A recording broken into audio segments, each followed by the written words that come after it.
If you still have back pain or knee pain after correcting your deadlift form, here's the first question you ask yourself. Have you ever felt that sharp twinge in your lower back while attempting a deadlift? If so, you're not alone. Today, we're going to tackle this common issue and help you deadlift pain-free. So if you're just starting strength training, or if you've been deadlifting for a while but you just want to check up on your form and keep that learning process going, then we're going to show you how to deadlift. If you watch till the end, you're going to learn how to modify for back and knee pain right now. Let's dive into the deadlift. Start with a low weight or even a kettlebell. You want your bar over the middle of your foot, bend over and grab the bar. Move your shins toward the bar. Lift your chest up, pull the bar toward the shins, neutral spine and neutral neck, and have a slightly forward shin angle. Now push the floor away with a full foot and pull the hips through. In this position, depress the shoulders and engage your lats and lower the bar down your leg in a controlled fashion with a neutral spine. By nailing down the correct form, you're not only safeguarding your back from pain, you're also enhancing your overall performance.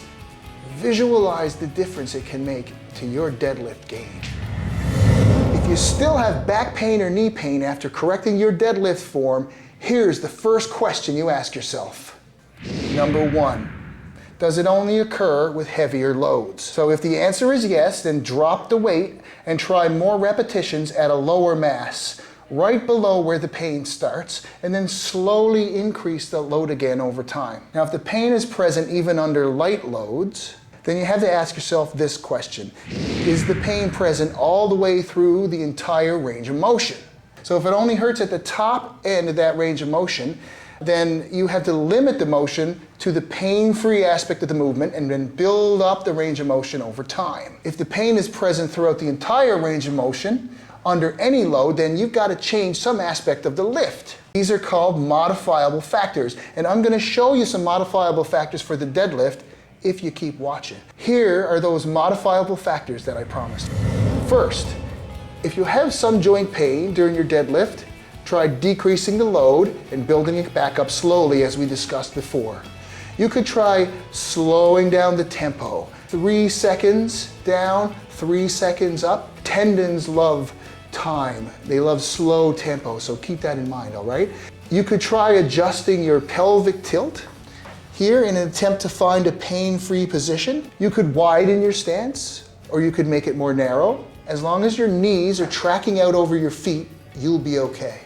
And you could turn out your feet or make them more straight, whatever feels better for you, whatever feels less pain. Also, you could elevate the heels in a deadlift to take away the need for as much ankle mobility. If these form modifications don't alleviate your pain, then you have to find another exercise that's as close as possible to the exercise that is provoking the pain. As for deadlift, well, you could do light Romanian deadlifts or glute bridges even. Build up your form and strength until you can do full deadlifts. So to wrap up, always prioritize good form when deadlifting. Consistency is key, so practice, and practice some more. Your body will thank you, and your gains will reflect your dedication and proper technique. Now it's your turn. I encourage you to hit the gym and apply what you learned today. Remember, form first, weight second. Share your progress and questions in the comments below, and let's support each other on this journey to deadlifting pain-free.